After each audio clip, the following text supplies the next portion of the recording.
Semoga kehadiran Bapak Ibu ini menambah kebersamaan kita, karena kami adalah penggerak menolong keluarga, dan sampai saat ini teman-teman kami terus berupaya dan peduli membantu keluarga pasien ODS. Oleh karena itu, hari ini, siang hari ini, kita berbahagia bisa melaksanakan psikoedukasi mengenal lebih dekat dengan ODS atau skizofrenia, yang pada siang hari ini alhamdulillah baru pertama kali kita diadain di Kota Bekasi, dan saya patut bersyukur bahwa pada hari ini juga kita didukung oleh KPSI, yaitu komunitas peduli skizofrenia, kemudian pemerhati dari skizofrenia Ibu Dr. Titi Masrifati,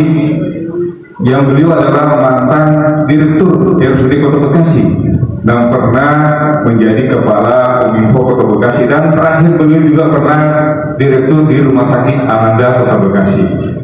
Jadi beliau mengabdikan dirinya setelah dia pensiun dari pegawai negeri, ingin mengabdikan sesuai dengan profesi beliau ya di dunia kesehatan. Oleh karena itu kita ucapkan terima kasih banyak kepada Bu Dr. Haja Titi Masrifati yang beliau memberikan support dan dukungan, dan insya Allah teman-teman keluarga akan bisa kita dibantu oleh Bu Dokter untuk memberikan perhatian penuh kepada keluarga kita, anak kita yang memang kategori tadi ODS. Dan perlu kita yakini bahwa insya Allah akan pulih dari itu. Makanya kita hadirkan dokter ibu jauh-jauh dari Jakarta Utara.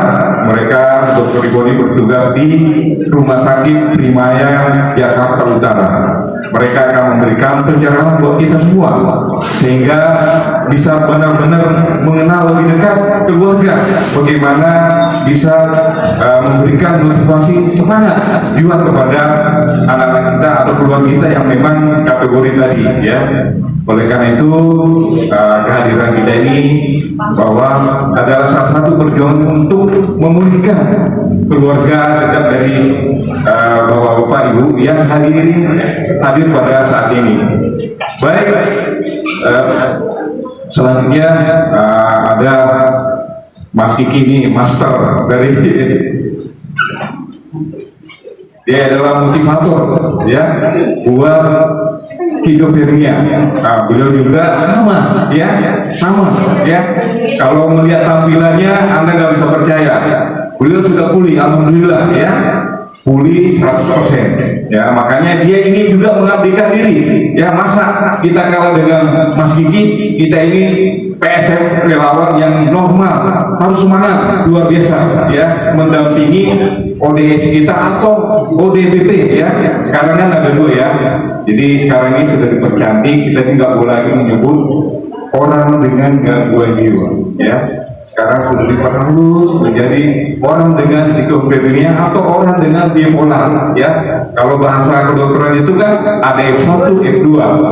Jadi kenapa? Dia juga manusia, butuh nuansa sosialisasi kepada masyarakat, dan ini juga mereka hidup mandiri bekerja.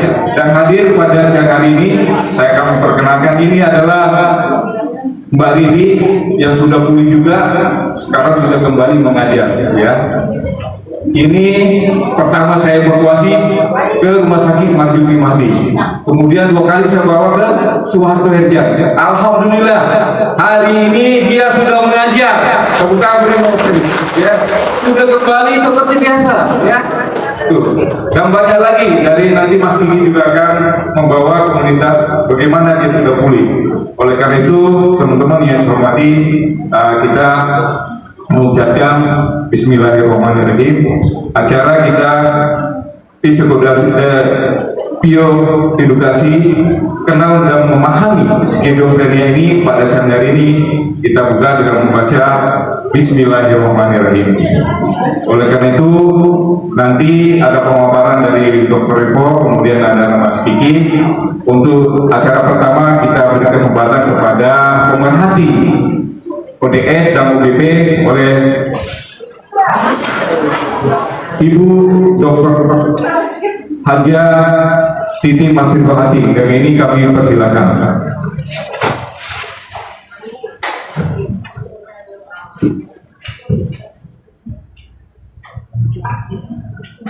Bismillahirrahmanirrahim. Assalamualaikum warahmatullahi wabarakatuh. Apa kabar Bunda, Bapak semuanya? Sehat? Alhamdulillah. Yang saya hormati Bapak Niki dari KPSI dan Dr. SPKJ, terima kasih atas kehadirannya. Khususnya Pak Ibu selaku panitia dan rekan-rekan PSM Kota Bekasi yang keren-keren, mantap, dan hadir di sini ada dari para keluarga ya, dan ada juga rekan kita ya, yang alhamdulillah sudah selesai dan juga sudah bisa produktif bekerja. Tentunya kita panjatkan puji syukur kehadiran Allah semata yang telah memberikan kita kesehatan, rahmatnya, dan pada hari ini bisa berkumpul dan merupakan pertemuan pertama kali di Kota Bekasi. Saya merasa luar biasa ya, bangganya, tidak menyangka bisa hadir di sini dan Bapak Ibu bisa menghadiri acara ini yang tentunya menjadi suatu pergerakan ya, pergerakan insan kesehatan, insan masyarakat ya, untuk kita lebih memperhatikan di sekitar kita.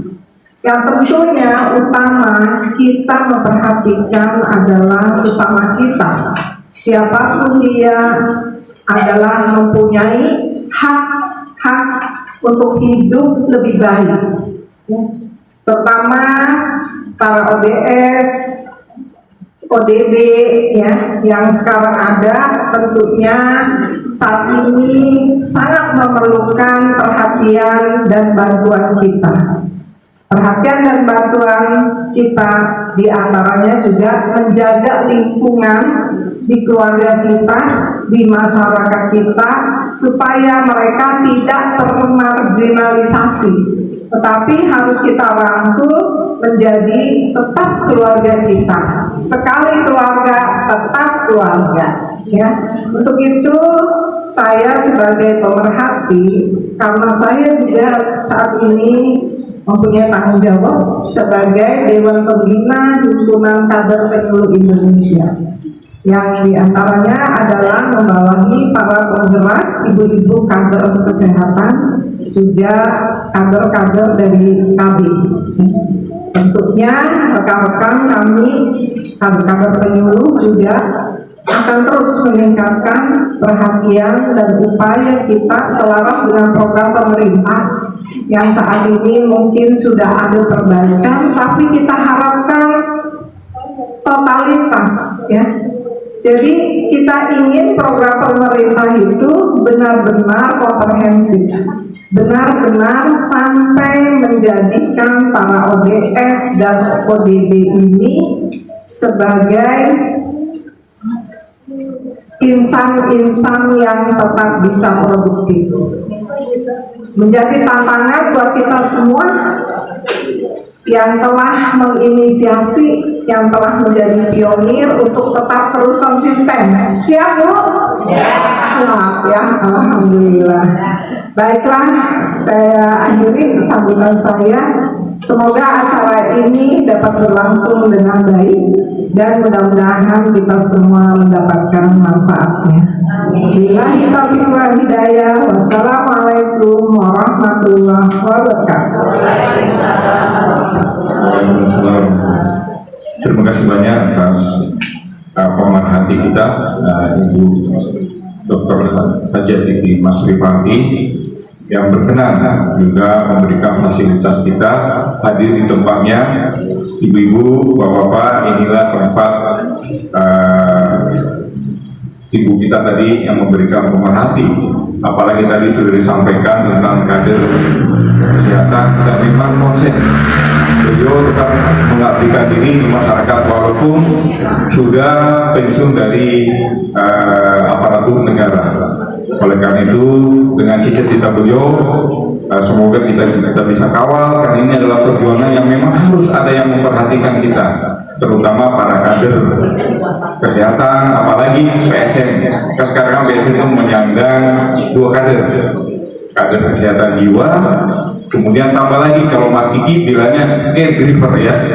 Ya, jadi ini baru lagi nih, berarti PSN sudah dapat gelar 3 ya, jadi S3 ya, S3. Jadi semoga dengan support dari Bu Haja Mas Rifat tadi, ini menjadi suatu modal buat kita, semangat kita, terutama keluarga, bahwa ibu, bapak tidak sendirian. Kami akan berusaha terus berupaya memberikan semangat, memberikan pendampingan, apa yang Anda butuhkan. Kita siap dari pekerja-pekerja sosial memberikan support, sampai pun di rumah sakit dengan kegiatan-kegiatan yang memang dipedulikan buat kita semua. Karena ini kami adalah memang sudah mengabdikan diri sebagai menjadi pekerja sosial. Dan insya Allah makanya kita tetap bersama, tidak sendirian Ibu ya. Saya sudah buktikan dengan Mbak Rini ini, alhamdulillah support dari keluarga luar biasa juga. Makanya kehadiran ibu-ibu ini, keluarga nanti diberikan pencerahan oleh Dr. Ibu bagaimana benar-benar support keluarga itu harus yang penting ya. Karena kita ini ada caregiver hanya mendampingi ya, ketika dia butuh ya kita, tapi kalau 24 jam nggak bisa ya. Oleh karena itu ini semangat perjuangan buat keluarga, bahwa mereka bisa pulih 100% kok ya, yakin bahwa karena Allah itu memang sudah janjikan kita ya, kita yakin bahwa mereka akan pulih dan kita bisa lihat buktinya. Baik, hadirin yang berbahagia, nah kita beri kesempatan kepada Dr. Rivo untuk menyampaikan materinya terkait dengan skizofrenia ini, dan nanti para keluarga, teman-teman caregiver juga bisa tanya jawab ya, bisa tanya, Dok, saya kalau minum obat itu saya ngantuk mulu, mau tidur mulu, nah, nanti akan dituntas sama dokter ya. Dok, kalau saya minum ini kok saya maunya makan mulu nih. Kan ada nggak jawab, ini kan penyakitnya nggak jauh beda dengan diabetes, stroke ya, dan lainnya. Oleh karena itu, mari kita berikan aplaus kepada Dr. Rivo yang sudah jauh-jauh dari Jakarta Utara. Terima kasih kepada beliau kesempatan. Baik, terima kasih. Selamat sore, salam sehat jiwa untuk kita semua. Mudah-mudahan ini jam habis makan siang ya Pak.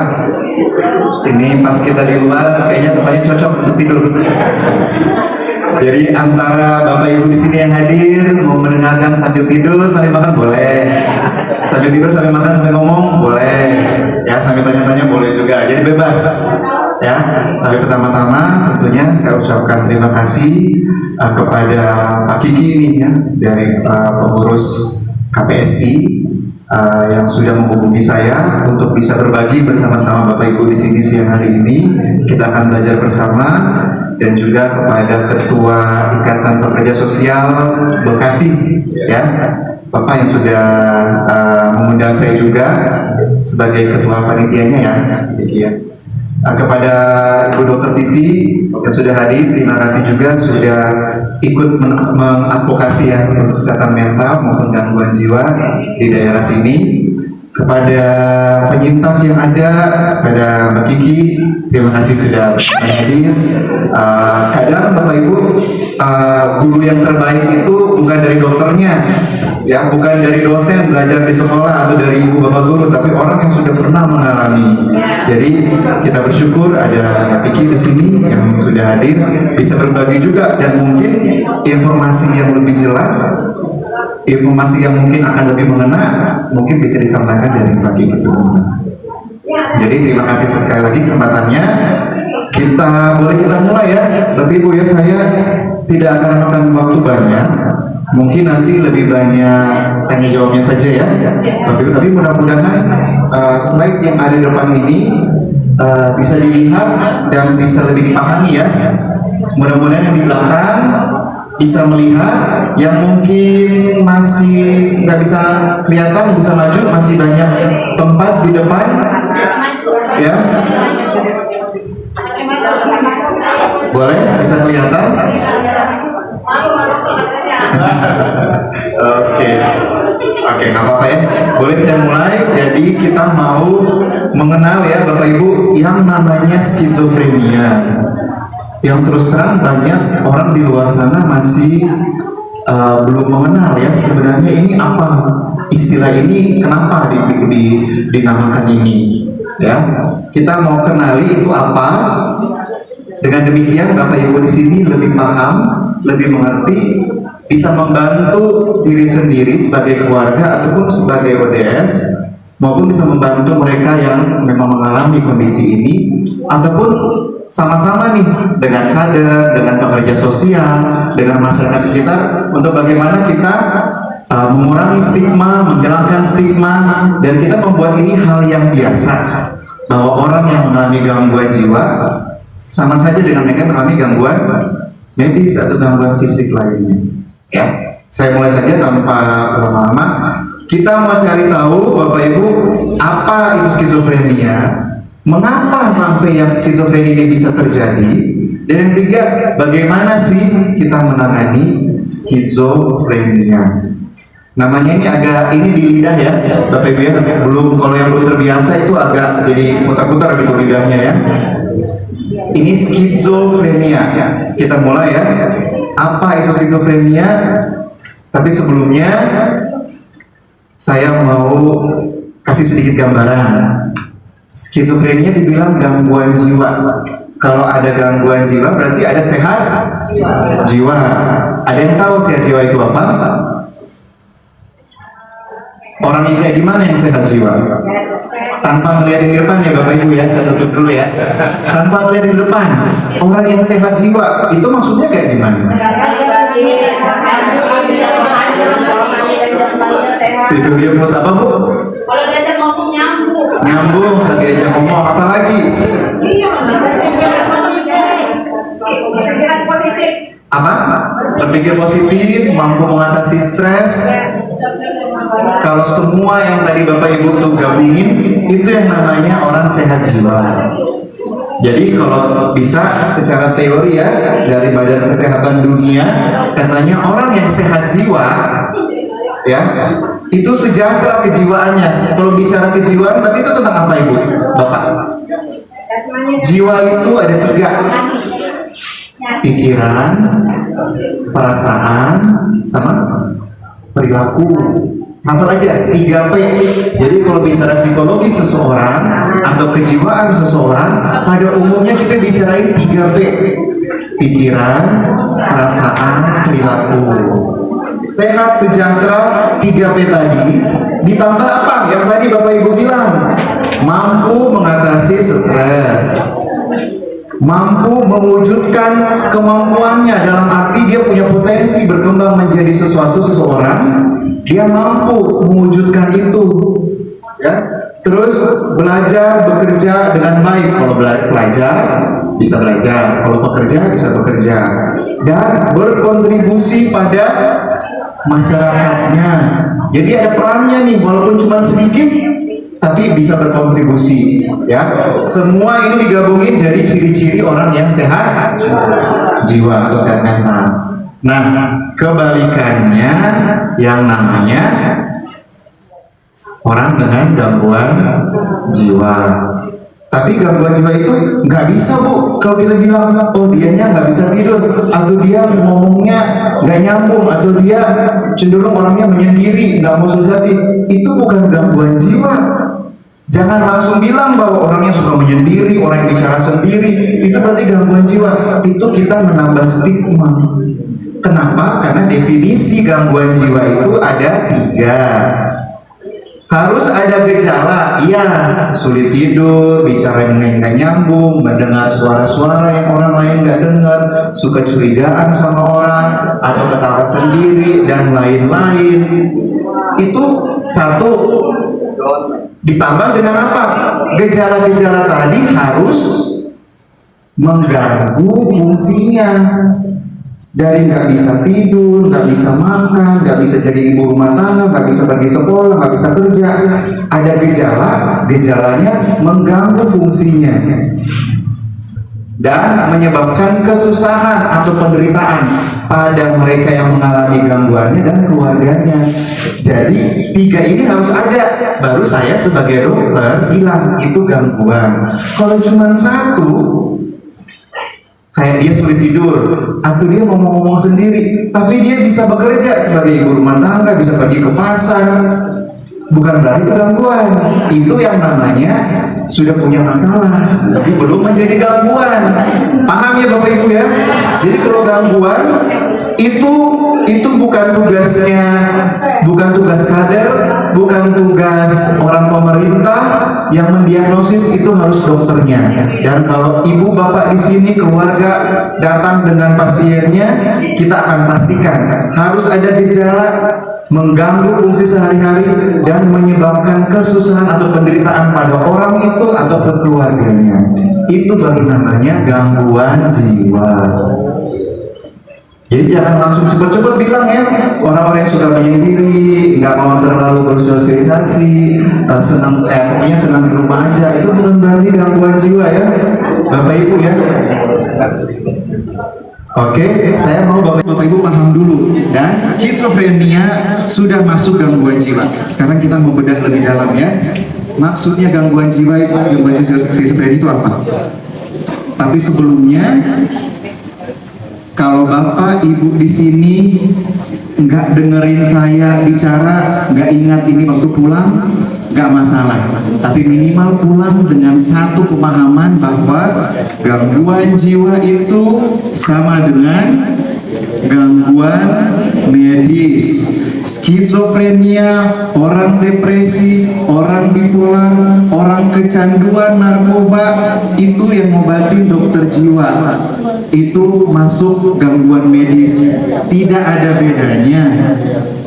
Kebanyakan orang awam bilang gak usah berobat, nanti malu sama tetangga kalau ketahuan ke dokter jiwa, karena yang dipikirin tuh pasti gila, ini nggak bisa diobatin, ini nggak bisa dipapain, ini mungkin masalah ibadahnya aja yang kurang atau bagaimana. Tapi tidak demikian. Mereka yang mengalami gangguan jiwa itu sudah ada unsur medisnya, sehingga itu sama dengan diabetes, sama dengan darah tinggi, kolesterol, sama dengan sakit jantung dan lain-lainnya. Bapak Ibu bisa lupa apa yang saya omongin, tapi jangan lupa ini pula. Gangguan jiwa sama saja dengan gangguan medis, sama dengan gangguan fisik. Gak ada bedanya. Yang bisa obatin sama juga adalah dokter. Ya, Bang ini paham ya Bapak Ibu ya. Dan ini mudah-mudahan bilang sama yang lain, kalau mamanya anaknya ada gangguan, lansianya ada gangguan, orang dewasanya ada gangguan ke arah kejiwaan, bilang nggak apa-apa ke dokter, sama aja kok dengan penyakit fisik yang lain. Ya, penyebabnya skizofrenia itu banyak. Bukan seperti COVID. COVID penyebabnya virus corona 19. Ya kan? Kalau skizofrenia bukan karena satu maka terjadi. Kita nggak bisa bilang karena dia stres di PHK, stres nggak lulus ujian, stres nggak lulus skripsi atau apa, baru itu pasti menyebabkan sesuatu. Enggak. Cenderung itu multifaktor Bapak Ibu. Ada yang namanya biologi, ada yang namanya psikologi, namanya sosial. Faktor 3 ini, interaksi ini bisa membuat seseorang menjadi mengalami skizofrenia. Kita lihat kalau biologi itu maksudnya badannya. Ada sesuatu yang terjadi Bapak Ibu di badannya, di sarafnya, di otaknya. Apa itu keturunan, diturunkan dari keluarganya, orang tuanya, nenek kakeknya, atau ini ada memang di struktur otaknya terganggu dan ada zat kimia di otaknya yang terganggu juga. Makanya muncul tuh suara-suara di telinga, muncul tuh keyakinan yang salah, muncul bicara yang gak nyambung, muncul tuh yang diem, aneh, perilakunya berubah tiba-tiba. Karena ada faktor biologi ini, di kepalanya ada yang berubah. Saat difoto Bapak Ibu, di ronsen, di scan, orang yang sehat sama orang yang mengalami skizofrenia ada perbedaan sama beberapa struktur otaknya. Jadi ada perubahan di situ. Karena memang ini ada perubahan, makanya harus diobatin, iya kan? Supaya gejalanya terkendali atau hilang. Ya, berikutnya faktor psikologi, faktor apa? Kepribadiannya mungkin ya, W-nya yang tertutup, mungkin badannya agak suka pencemas, itu ditambah stres, bisa stresnya berlebihan, bisa muncul gejala-gejala tadi. Bagaimana pribadinya memanage stresnya? Kalau kurang baik ya, dia stres, dia marah-marah, dia stres banting barang, itu salah satu faktor resiko juga. Dan faktor perkembangan masa kecil, katanya ada teori mereka yang mengalami skizofrenia itu ada masalah sama pola asuh ayah ibunya, kurang kelekatan antara ibu dan anaknya atau antara ayah ibu dan ke anaknya, ditinggalkan, ditelantarkan, itu jadi faktor resiko juga. Ingat ya, bukan penyebab, salah satu faktornya ya. Yang terakhir, faktor sosial yang tadi Bapak Ibu bilang, di PHK, ada yang mungkin keluarga meninggal, putus sekolah, putus kerja ya, atau ada hubungan ya dengan keluarganya yang bermasalah, ada masalah dukungan ya. Dukungan itu maksudnya tidak ada sistem dukungan dari keluarga maupun warganya atau masyarakatnya. Orang yang cenderung stres, nggak ada yang membantu, keluarganya nggak ada, warganya juga mengucilkan, bakal bikin resikonya naik. Ya, kemudian ekspresi emosi keluarga tadi, kalau orang stres dimarahin, menurut Bapak Ibu gimana? Ya tambah stres, itu bisa meningkatkan resiko kejadiannya skizofrenia itu. Ya. Saya punya putri, usianya 31 tahun. Pendidikannya sudah S2. Ya. Jadi selama ini sudah kurang lebih 3 tahun Pak, dok. Dia mengalami gangguan. Nah kemudian sempat dibawa ke rumah sakit di Badan Sawit, ya, kurang lebih 10 hari. Kemudian sempat dibawa juga ke pesantren. Ya. Sekarang ini alhamdulillah sudah ada perbaikan. Namun ketika dia itu suka banyak ini apa tuh namanya, seperti ada bayang-bayang yang dokter tadi bicarakan. Iya, jadi dia punya teman laki-laki katanya. Jadi waktu itu dia bekerja di PSM. Iya. Waktu itu dia punya teman, kemudian temannya itu ya agak dekat lah, ya boleh dikatakan pacar. Nah kemudian dia itu sudah selama ini udah jauh lah gitu, sudah tidak berhubungan lagi, tapi dia merasa orang itu, si pacarnya itu suka datang katanya gitu, ada tuh di depan, dia seperti itu. Nah kemudian sering berlanjut seperti itu. Nah selama ini dia tidak pernah mau minum obat, dok. Waktu pulang dari rumah sakit sih minum obat. Kemudian di pesantren pun ada dokternya juga, diberi obat juga. Hanya seminggu waktu itu minum obatnya. Kemudian kesininya dia tidak mau minum obat. Udah dia ini mengerti banget gitu, dari makanan kayak dari minuman kayak, kalau seumpamanya saya berikan di minuman dia tahu, di makanan pun dia tahu, ya pokoknya tahu, selalu tahu gitu kan. Nah kemudian apa, saya mau bertanya, apa memang bisa kalau seumpamanya pengganti dari obat itu dengan suntikan? Pertanyaannya seperti itu, apakah bisa diganti dengan suntikan? Bisa. Nah mudah-mudahan kan pemahamannya dia mau menerima juga nih, selain minum obat ada bisa dengan suntikan juga. Nah suntikan ini saat ini banyak variasinya, tapi yang masuk BPJS itu baru 2. Ya, ada satu tuh obat yang agak lama, namanya Haldex atau Haloperidol Decanoase. Itu suntik 1 kali, ulang sebulan kemudian. Cenderung obatnya pas disuntikin, obatnya akan ada terus di badannya selama 1 bulan atau 28 hari. Jadi nantinya disuntikin lagi bulan berikutnya. Itu harusnya banyak di rumah sakit tipe C.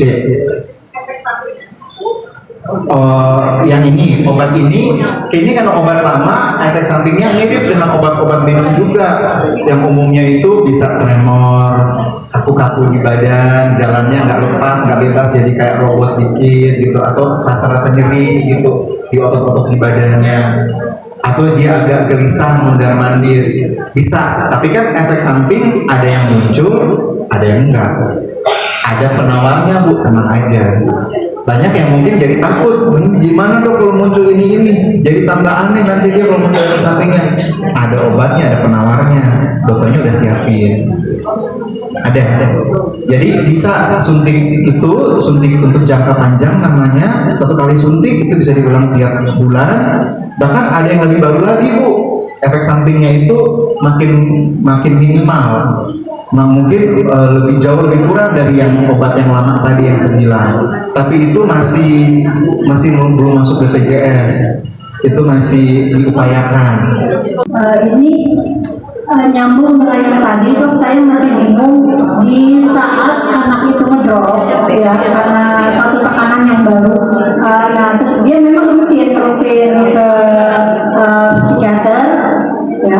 Terus yang tadinya dia itu apa gitu, sekarang itu diagnosanya FB2-1 dan FBO3 apa gitu. Ini saya bawa ininya, oke? Itu di saat dia ada tekanan itu dia lebih condong pergi dong, pergi entah memberitahu. Nah itu saya ini harus pendekatan seperti apa lagi untuk merangkul dia gitu dok, supaya tidak menjalankan hal yang seperti itu. Terus dia itu agak tertutup, kalau sudah tertekan banget tertutup. Dia kalau ditanya kenapa dan ada apa itu nggak mau jawab gitu. Ini anggota keluarganya ibu yang IDS ini? Dia guru? Oh, oke. Ya. Ini kalau lihat di sini ini bukan skizofrenia ya, dia mengalami yang namanya bipolar ya.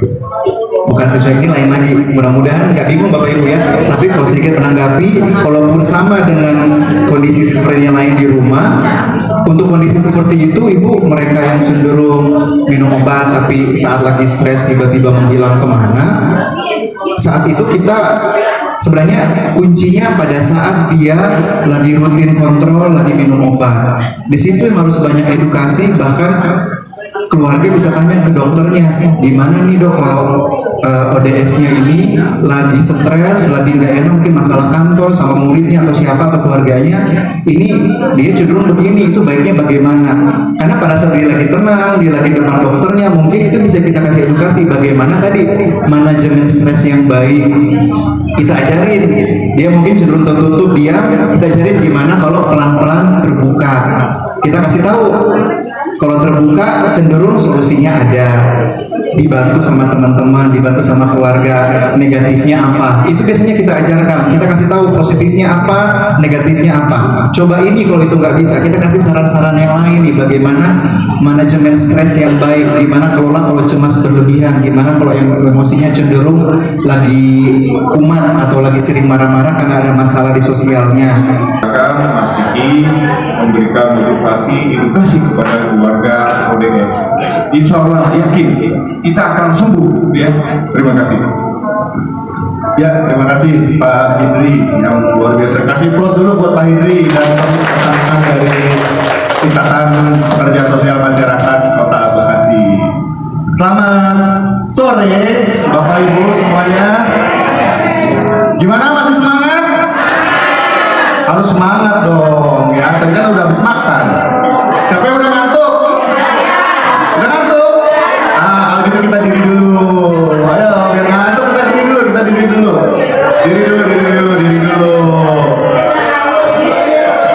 Diri dulu. Gerak-gerak dikit. Yang paling depan diem aja. Yang di belakangnya, kalau ini yang belakang, jadi coba cari yang sesama jenis gitu ya. Yang laki-laki dengan yang laki-laki, perempuan dengan yang perempuan. Nanti salah lagi. Atau kalau ibu sama adik anaknya nggak apa-apa. Atau suami dengan istrinya boleh, ya. Yang belakangnya, yang paling depan gimana? Yang di belakangnya coba pegang pundaknya di depan. Coba pegang pundaknya. Ya, ayo pegang pundaknya, pegang pundaknya. Pegang pundaknya. Nah, Mas Bambang sama Ibu. Oke. Adik sama Mbak Astuti ya? Ini anaknya? Bukan? Oh, anak Ibu. Oh ya, nggak apa-apa. Oke. Kalau saya bilang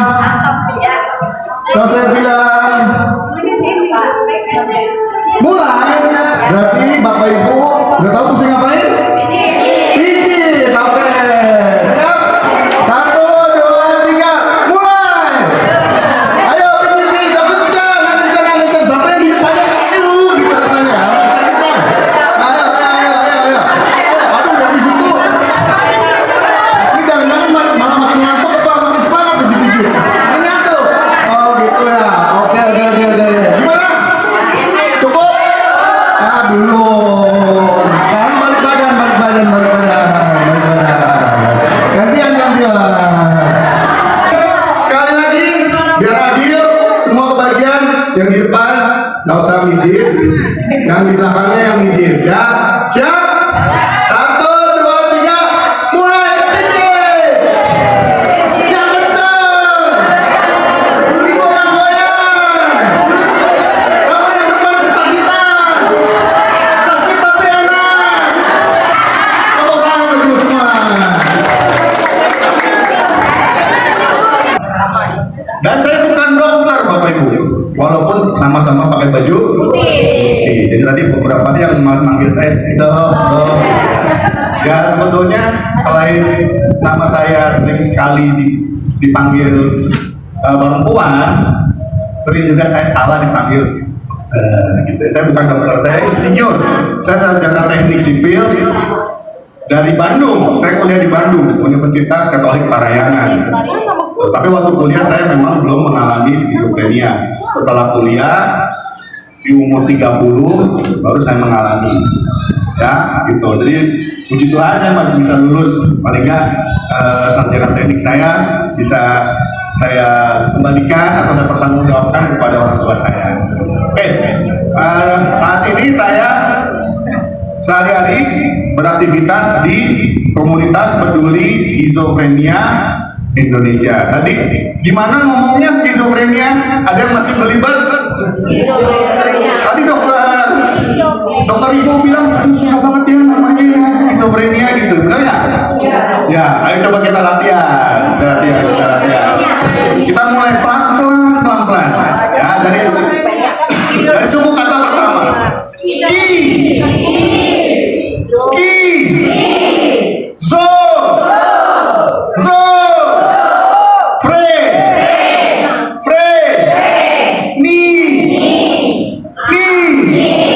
Ya, digabung jadi apa? Masih ada yang belibet? Sekali lagi jadi apa namanya? Oke, tepuk tangan dulu buat kita semua. Udah sih? Waduh, saya salut banget nih sama Pak Idri bisa mengkoordinasi ibu-ibu pekerja sosial masyarakat yang luar biasa. Tepuk tangan dulu dong buat kerja. Lalu kemudian saya udah tahu pasti ada seragamnya gitu kan.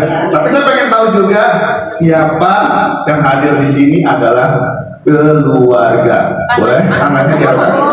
Yang tinggi. Oh, ibu juga selain pekerja sosial, keluarga juga oke. Oke. Terima kasih. Banyak kan ibu-ibu ya. Oke. Lalu siapa yang sama seperti saya yang mengalami skizofrenia? Siapa? Belum tahu? Angkat tangannya yang tinggi. Ikut saya. Pernah? Ada yang pernah? Oh iya, mengalami. Oke. Kenapa saya tanya? Karena tadi dokter Ivo bilang soal S yang kedua, soal stigma. Ya, memang di luar sana masih banyak saudara-saudara kita atau orang lain di luar sana yang masih belum paham mengenai skizofrenia. Jadi kita seringkali dianggap aneh. Bahkan ada kata-kata yang sangat menyakitkan hati kita, yaitu kata gila. Ya. Memang kita nggak bisa menghapus kata gila dari kamus besar bahasa Indonesia, karena memang tidak ada. Tapi yang bisa kita lakukan adalah kita ubah kata gila itu yang menyakitkan itu menjadi kata-kata yang lebih positif. Setuju? Nah, itu apa? Orang dengan skizofrenia. Kalau yang sudah bisa stabil, yang sudah bisa berfungsi lagi, yang udah bisa bekerja lagi, yang udah bisa mandiri lagi, kita sebutnya sebagai penyintas skizofrenia. Tepuk tangan dulu dong. Jadi kalau dikontak, emang itu bisa sembuh? Itu, kayaknya nggak bakal mungkin. Kita udah paham ya, Dokter Ivo bilang kan bisa sembuh, ya bisa asal Oke, singkat cerita, tadi Dokter Ivo udah bilang gangguan jiwa itu, skizofrenia itu nggak tiba-tiba muncul, pasti ada penyebab. Iya, itu hanya trigger, hanya pemicu. Jadi kalau kayak namanya bom waktu ya, itu bom waktu kan udah di setel dulu ya timernya, baru nanti diledakkan. Sama gangguan jiwa atau skizofrenia juga begitu. Ketika ada satu peristiwa atau ada satu kejadian yang bisa memicu, akhirnya muncul suara-suara, melihat yang nggak dilihat, lalu punya keyakinan yang salah bahwa itu orang akan menjahati saya. Di sini ada CCTV nggak nih? Gitu. Ya seperti itu. Tapi sebelum itu udah ada gejala-gejala yang mungkin kita nggak sadari. Contohnya kalau dalam kasus saya, waktu saya masih kecil, karena orang tua saya itu menikah masih muda gitu. Ketika mereka melahirkan saya usianya 23 tahun dua-duanya, dan kondisi ekonominya memang masih istilahnya nggak begitu bagus lah gitu. Jadi mereka stres, punya anak bukannya bahagia tapi stres. Ayah saya seniman, almarhum ayah saya itu seniman. Jadi dia sangat bisa menggambar. Jadi kerjaannya dulu supaya bisa membeli susu saya gitu, dia sampai begadang-begadang bikin ilustrasi, entar kadang-kadang dia nulis cerpen, nulis puisi, pokoknya dia seperti itu gitu. Akhirnya kan stres, tidur kurang, dan apalagi dia seniman gitu ya, pasti ada yang akan mempengaruhi kondisi kejiwaannya juga. Dan benar itu ternyata dia berubah juga. Jadi dia pasien juga dulu. Waktu saya masih baru lahir tuh dia udah jadi pasien, Bapak Ibu. Ya gitu. Oke, jadi saya juga pernah dirawat inap, Bapak Ibu.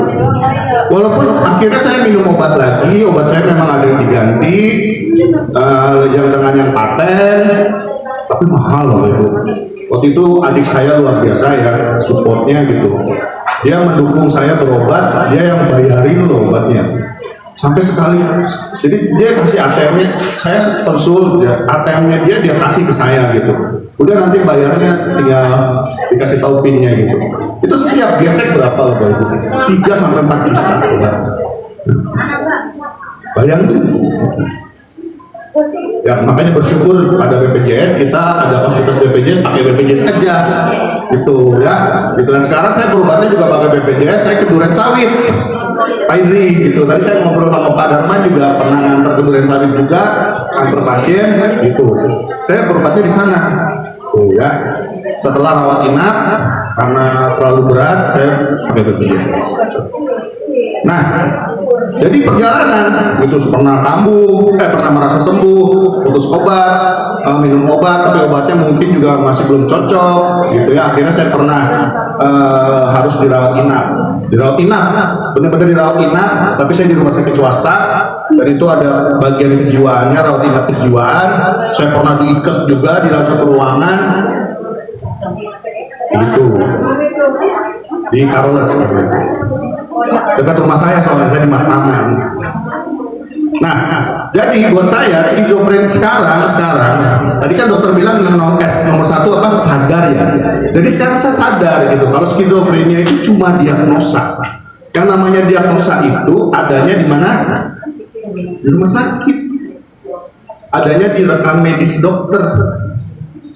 Bukan label yang melekat ada di kita. Coba kalau Bapak Ibu ketemu saya di jalanan, tahu nggak kalau saya skizofrenia? Enggak, ya kan? Kenapa? Karena tadi skizofrenia itu cuma diagnosa. Dia adanya di rekam medis, adanya di rumah sakit. Tapi sehari-hari dalam hidup kita, apakah ada tandanya kalau kita skizofrenia? Ada pakai name tag gitu, kayak Bapak Ibu kan ada name tagnya ya, PSM gitu. Apa saya harus pakai name tag kayak gitu? Kan enggak. Makanya akhirnya saya sadarin gitu, lebih penting adalah gimana diri kita ini, hidup kita ini, ya, kepulihan kita ini, kebahagiaan kita ini, masa depan kita ini yang jauh lebih berharga, yang pernah hancur gara-gara skizofrenia. Saya sadar itu saya harus bangkit. Saya nggak mau nih begini terus. Saya nggak mau skizofrenia ini menguasai hidup saya sehingga saya jadinya nggak bisa apa-apa. Bahkan kalau saya tetap menyangkal diri saya nggak mau minum obat, ya tragisnya saya akan berakhir di jalanan. Ya, atau saya mengurung diri di dalam rumah, nggak keluar-keluar, nggak ketemu orang. Akhirnya saya depresi lebih dalam, mengakhiri hidup, putus asa, menyerah. Tapi padahal dunia ini indah, gitu Bapak Ibu. Hidup kita ini indah. Tuhan udah ciptakan tadi ya, Dokter Ivo juga bilang, Pak Idri juga di awalnya bilang, luar biasa loh Tuhan kita itu. Buktinya ada tempat kayak gini, enak nggak tempat kayak gini? Coba dibanding kamar kita sendiri di dalam kamar, enakan mana? Di sini atau di kamar? Di sini jauh lebih enak. Pohonnya hijau, sekarang adem, bisa ketemu Bapak Ibu di sini, ya kan? Gitu, lebih enak gitu. Jadi jangan berikan skizofrenia itu kekuatan untuk menghancurkan hidup kita. Itu cuma penyakit, itu cuma gangguan, itu cuma diagnosa yang bisa diobati. Tepuk tangan dulu, tepuk tangannya ke sana. Oke, semangat. Oh ya, berteman. Oke, 5 menit aja masing-masing. Budi, coba Ibu Ida dan Budi ceritakan bagaimana dukungan yang diberikan oleh KPSI terhadap Budi dan Ibu. Silakan. Selamat sore semuanya. Salam kenal, nama saya Budi Winoso dan ini ibu saya, Ibu Ida. Kalau ditanya dukungan itu banyak banget. Jadi saya didiagnosa menderita skizoafektif F25 dari psikiater, dan saya kebetulan berobatnya di Rumah Sakit Jiwa Ihsan Pendel dengan menggunakan BPJS Kesehatan.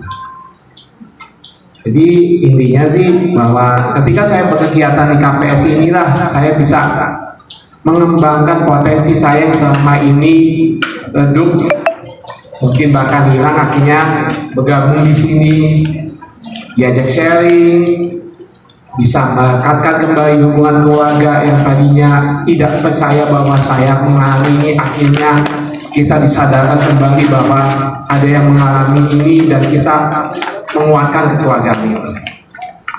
Jadi kalau ada yang menggabung, segera bergabung di sini.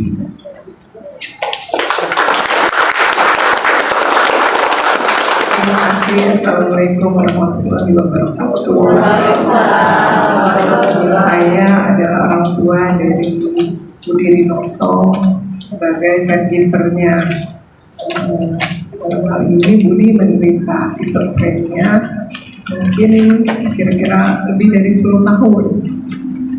Di masa itu banyak sekali kejadian-kejadian yang tidak saya percaya. Tapi dengan berjalannya waktu semua saya jalani dengan kerinduan saya sebagai orang tua, dengan keikhlasan saya. Lantas saya monitor Budi dengan Dia berobat didampingi awal-awalnya dengan saya, tapi setelah beberapa tahun Budi dengan berjalannya pengobatan itu terhadap dokter pulih, dan Budi menganggap bahwa itu minum obat itu sebagai vitamin, jadi harus minum obat, tidak pernah berhenti sekalipun. Dan saat ini alhamdulillah Budi sudah pulih. Nenek mau balik. Mudah-mudahan untuk seterusnya Budi akan pulih dan semua sudah dijalaninya dengan sendiri. Kontrol ke dokter dengan kedisiplinannya, dengan menjalankan minum obat yang rutin. Dan setelah itu, setelah Budi pulih, kami bergabung di KPSI. Banyak sekali kegiatan-kegiatan di KPSI itu bersama ODS yang lain. Jadi kita semua saling mensupport Ibu. Dan kita udah nggak bisa tutupin lagi, sama-sama kita saling menghargai, menopang, saling komunikasi. Jadi dan jangan lupa disiplin, kontrol ke dokter, dan kita harus percaya bahwa dokter itu bisa dapat menyembuhkan keluarga dan kita. Jadi itu aja mungkin Ibu untuk memberikan semangat, dan harus minum obat tidak sekalipun berhenti. Itu yang didapatkan dari Budi. Itu aja mungkin Ibu. Terima kasih banyak. Terima kasih. Tepuk tangannya gimana? Ya, terima kasih. Kesan saya saat ini saya senang karena, bukan hanya senang ya, sangat senang lah karena antusiasme, semangat yang ada itu di masyarakat Bekasi Timur, di wilayah sini itu terkesan besar, dan kayaknya mau menerima gitu untuk mendapatkan ilmu yang menurut saya akan bermanfaat untuk masyarakat di sini juga. Jadi bukan hanya untuk mereka yang mengalami gangguan, tapi juga untuk keluarganya maupun masyarakat sekitar. Kalau semua sehat, saya yakin satu masyarakat itu pun, satu wilayah itu pun akan sehat semua, produktif, dan bahkan bisa saling menunjang satu sama lain. Harapannya Dok nih untuk kesehatan jiwa di Indonesia itu gimana, Dok? Kesehatan jiwa Indonesia, harapannya saat ini yang pertama pastinya kesadaran dan pengetahuan mudah-mudahan makin meningkat. Yang kedua, dengan adanya peningkatan kesadaran dan pengetahuan di masyarakat awam, itu akan mengurangi stigma, menambah akses ke pelayanan kesehatan jiwa, sehingga orang-orang dengan masalah kejiwaan maupun dengan gangguan jiwa ini lama-kelamaan, cepat atau lambat atau cepat, bisa mendapatkan penanganan yang tepat. Karena pasti dengan penanganan yang tepat, pengobatan yang pas, mereka bisa sembuh. Seperti itu. Terima kasih, Dok. Kesan-pesannya mengikuti acara ini semakin teredukasi dan semakin menghilangkan stigma negatif tentang ODS atau orang dengan skizofrenia di Indonesia. Bagi ODB atau ODS di luar sana, tetap semangat dan patuhi minum obat, karena selalu ada harapan bagi orang-orang yang seperti teman-teman untuk sembuh dan memiliki aktivitas seperti biasa dan berfungsi pada masyarakat dan berguna bagi masyarakat yang luas.